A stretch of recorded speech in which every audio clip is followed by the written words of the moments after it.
What is up guys, Wraec is here with a new video, and today I want to give you guys my thoughts on Faramore. I already told you guys in the video yesterday that I wanted to take a little bit more time, I want to take an extra day to test him more, to test every single team that I wanted to do so that I can give you a clear line of thoughts on this dude and whether or not he is worth going for and worth using in PvP. So now I've reached the point where I feel comfortable to give you guys my opinion on him. Before we do that though, I have to add something to the last video. Yesterday we did a video about Rosy Cosmetics, and rightfully so. I was notified in the comments that I hadn't shown the ult animation of Tasi a single time, and Tasi, you can see we got her skin now, so I think I have to apologize.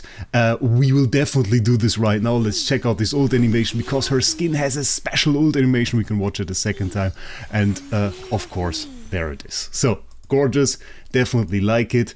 And also, by the way, I decided now on a design that I wanted to use the new cosmetics that we got in. Thought I'd show you this as well. We will take the main piece here of the new Rosy Cosmetic set, hair from the last one, Rosy Cosmetic patch, Rosy eye patch from the Beta Voyage event, the wings from VIP 20. So I think I like this. Tell me down in the comments if you think that's cool. I want another headwear, but I have no idea yet. So starting off with Faramore. I first want to show you in gameplay that kind of shows the ideal way it can work. So this kind of is the team. We have a little bit of a Paragon disadvantage. My Faramore just actually at Paragon 2, also only Paragon 2 Athalia, fighting against full Paragon 4. Well, oh no, it's Paragon 3. A Traxi, what's going on? Paragon 3. Okay, and I will just show you the gameplay and you will get to see what's going on. You can see the dude rushes immediately over. Rushes is set a little bit too much. He's not super fast, I have to say. And while he's unaffected, the Ludo ult doesn't touch him, which is really, really great. And here comes the big part. Did you see that damage? That damage is really the only reason that I found that you would want to run him at the moment. He has an absolutely insane amount of damage with his ult. The disadvantage really about this guy is he has barely any survivability.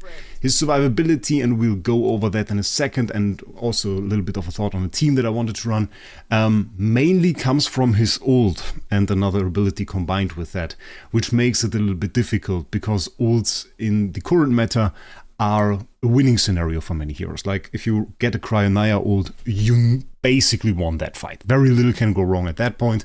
So having an ult as a requirement to stay alive is not really working, as you need to stay alive to get to the ult. So you need abilities that kind of work before the ult to get you to the ult, to then do the ult to win the fight. That is currently more of the meta. The time before you get the ult is the critical one, not the time afterwards. And is it worth now to run his damage? Well, the thing is, he has a little bit of initial energy, so he can get to an ult. But he has another disadvantage that we have right here, and the disadvantage is one range. One range means as a classical melee character, he will run directly to the enemy to start the attack. Even though this attack has a one tile range, meaning he doesn't need to necessarily stand next to an enemy to hit them.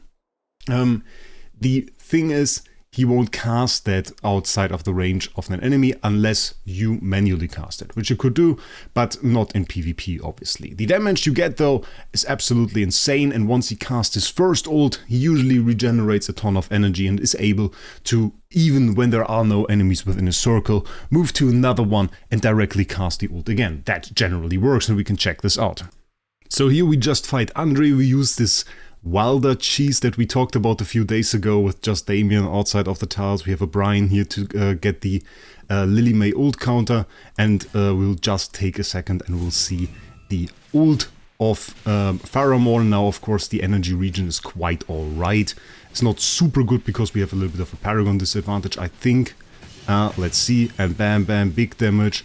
Ult will end in a second. There it ended, and now he immediately gets it back. You can see really the energy required to start the ult is not very high, and thus he's able to recast it immediately, and you can see how that nukes heroes. So I would never complain about his damage in PvP. His damage is great. It is really all about the survivability, and I tried to combat that problem with multiple approaches really. The only approach that worked so much, I can say, is putting him on a wilder tile and making use of that immunity. That works. That is something that you can do. That is not always super efficient, especially when you run out of concealment and thus out of invincibility, because the unaffected from the invincibility is really, really nice and keeps you protected from some of the meaner approaches to countering you. Okay, and this fight is pretty cool because we can see two things not working in this fight. First things first, we see pretty disastrously low damage. He got out-damaged by Damien on this one.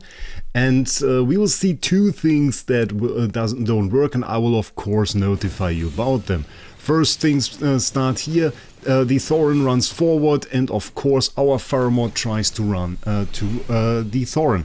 Problem with this really is that if there is a Thorin in front, then of course Faramore will try to do the first ult on this guy. It will take a few seconds to maybe destroy him, and in this time the AoE is basically out of range for most of those stationary enemies that are a little bit more in the back row. We have Siren there, we have some other heroes that don't really move there, and thus we wouldn't hit them, being a big problem because we will run out of concealment. The next thing is we kind of countered that with Siren because he threw the enemy Thorin back to the enemy side. And now, see that? Do you see that? How Faramore tries to move over to the enemy side but can't? That is because his invincibility ran out and he's no longer unaffected. And as a melee hero, there are really two types of melee heroes. And he just has to run to the enemy to start his attacks. Run to the enemy to hit them, run to the enemy to do his ult. Let's watch that again. First of all, attack on Thorin. Is then kind of ended by Siren throwing Thorin back and bringing Faramore more to the better position if it wasn't for the Athalia attacking there. Now he runs out of invincibility. You can see how he's pulled in the Siren ult and can't even reach the enemies over there. So that is really absolute sadness. And now you could say, well, that is a classic problem of melee heroes. No, actually some melee heroes are able to bypass that, mainly Celestial and Hypergem melee heroes, because we have two meta melee heroes at the moment. One a little bit less meta, the other one absolutely meta. And the main one is really our Athalia. Athalia at the moment I would see is the most melee meta hero that we have. And they have like movement abilities, Vengeance Charge for example, dashes to the tile behind them. That is really an unblockable movement option because she's invincible during that dash. That means she can't be controlled. It means she would dash right outside of Siren's pull ability to the enemy and would be able to hit the enemy. We have a very similar ability actually on Wraec. Wraec has an ability called Tidal Assault. Dives beneath the surface, swiftly reaching the weakest enemy, dealing damage, knocking them one tile back, and while on the water, Wraec is invisible. So he can go on the water, do his Tidal Assault, hit the enemy, and we can even see defeats and assist reset this cooldown, so it's not a 15-second cooldown all the time. So there are heroes that are melee but can bypass such effects. They can bypass hurdles on the field. They could bypass even something where we really didn't have talked about, but Alsa, for example, she can block off areas, and Athalia or Wraec wouldn't really care about that. They would bypass it. For Faramore, that's a different thing. He would have to destroy those earth pillars made by Alsa before he could go to the enemy. And this kind of hits him in quite often, actually. It's like this sometimes just not moving at the beginning of the fight. It is this being blocked off by a Siren, for example, and some minor things really that sum up, and especially in this current meta, of us just having very limited time to defeat an enemy, leading to a lot of defeats. So we can take another look at this fight, and I just want to give you an unfiltered view on it. We will also take a look at the at my list of fights here, because it is not very positive, I'll tell you that. It was certainly a little bit of cherry picking here, trying to show you a fight where this actually worked out, because quite often it looks like this. This is probably one of the better fights, sadly. Trying to show you how I lose while I'm actually winning. That is indeed quite sad. But you can see he sticks around there. Is the spear able to one-shot him? That is the question. Yes. So spear one-shot him. Thorin's still alive, but I think we have a good chance to...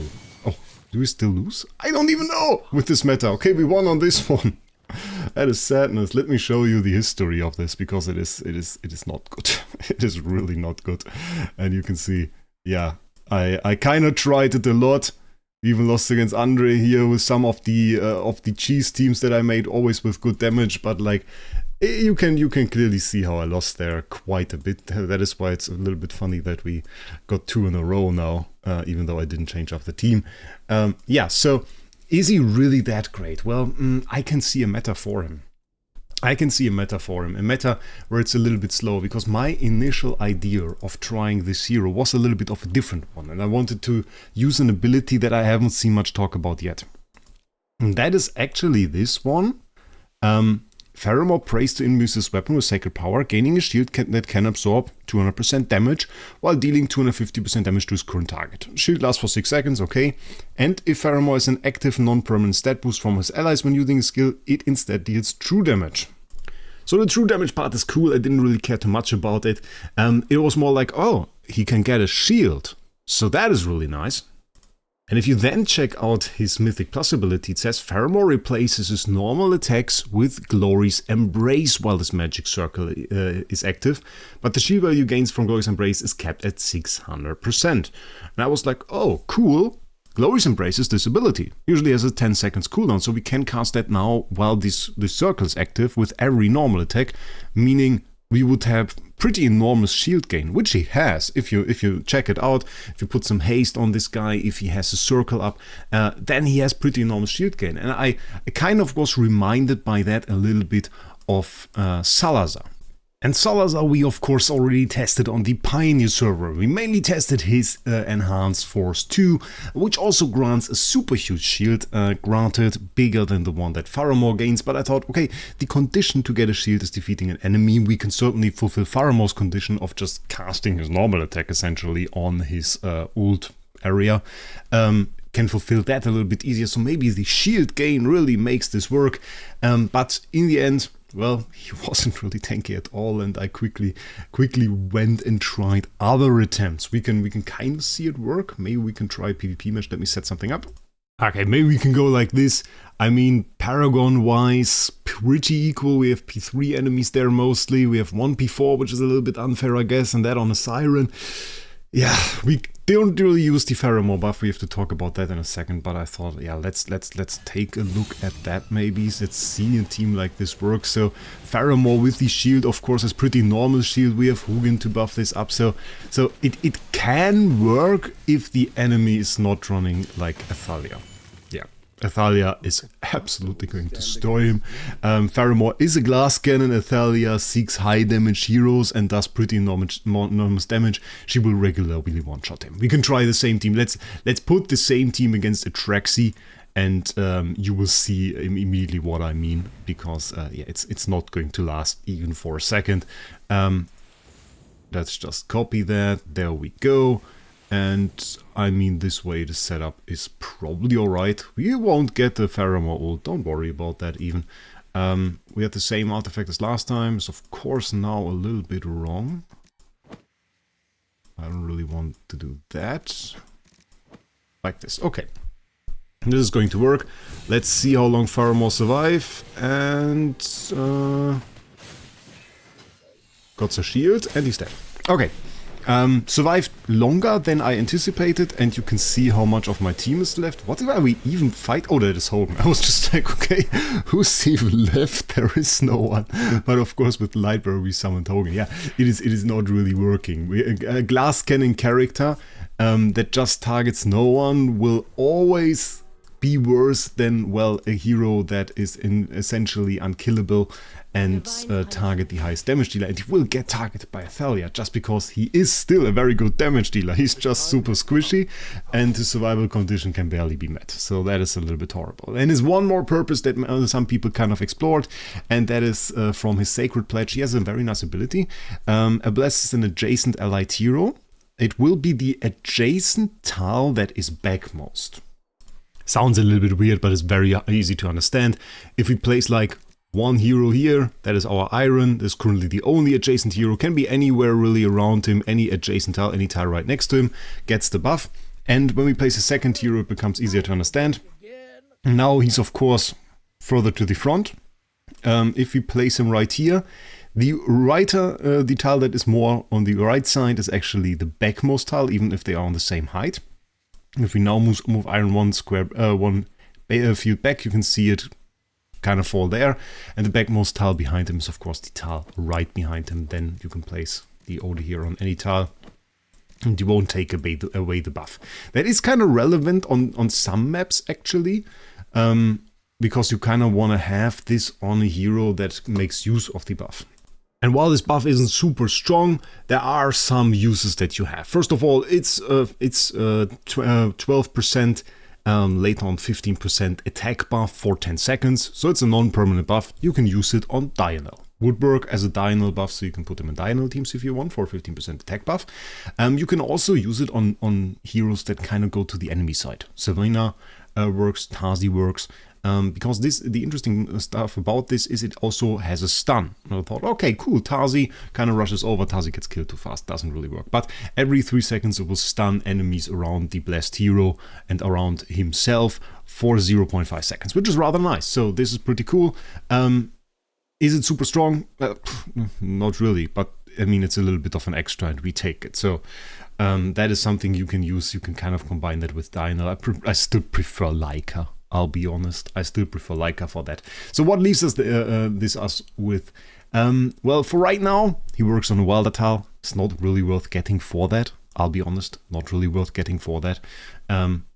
If you see high numbers from him, it is usually with the Wilder skill, where he can perform, where it works, where we kind of can do things, but in the end, I mean, many heroes you can place on that Wilder tile and they will do some interesting things and be invincible and be immune. It fixes all of his survivability issues. Yeah, obviously it does. But that doesn't make him necessarily a good hero. When could he be a good hero though? If next season we see a survivability meta, if we see artifacts that make it hard to kill enemies, he will be a monster. That is something that I want to say. He will be a monster. If it's tough to kill enemies, I am sure this guy will be able to. So that is why I'm not angry that I have him at Paragon 2. I don't see use of him anywhere in my team right now. I think for Ravage Realm he will be there, but right now I don't really see use for him. But once we get a meta where sustain is key and where we have a lot of sustain, mainly coming from artifacts, where we have a lot of sustain mainly coming for a few more key heroes, something like Callan, at that point, he will be very, very interesting. And thus, I kind of feel of him a little bit like Bonnie, as like an A tier, rather late, released in the season, but not as OP at the release time as Bonnie was. Bonnie was pretty strong when she was released. He, not so much. I think he needs a little bit of another meta to shine. But this meta may come. We don't know it yet. And to be prepared, I have him at Paragon 2, and I feel comfortable with that. For now, I don't want to recommend any PvP team with him. That is just the plain truth for it, and I have to say it like it is. Right now, I don't want to recommend a PvP team for him. You can maybe try Wild Cheese, like the one we showed. That could work on some of your friends' teams, but other than that, like really a team where I say, oh, this is the Meta Supreme Arena team, won't happen. It won't happen. With that, please tell me what you think about Faramore down in the comments below, and also visit our sponsor, Lootbar. Lootbar, as you know, was kind enough to sponsor my channel, and they have the cheapest dragon crystals out there. We can also get the premium gazette, which I absolutely recommend, and you can save a lot of money very easily. Get yourself some dragon crystals for your account. I use it personally as well. You also get mithril points, you also get the 5% bonus that you would get for Farlight Mall, and you get it delivered just immediately into the game. Just have to give them your account ID. Very, very nice servers. If you go through the link down in the description and register there, you get an 8% discount code that you can use of one of your purchases, and the first 200 people also get a 3% discount code. So make sure you go through that now. And other than that, I would say thank you for supporting my channel, and we'll see us in the next one.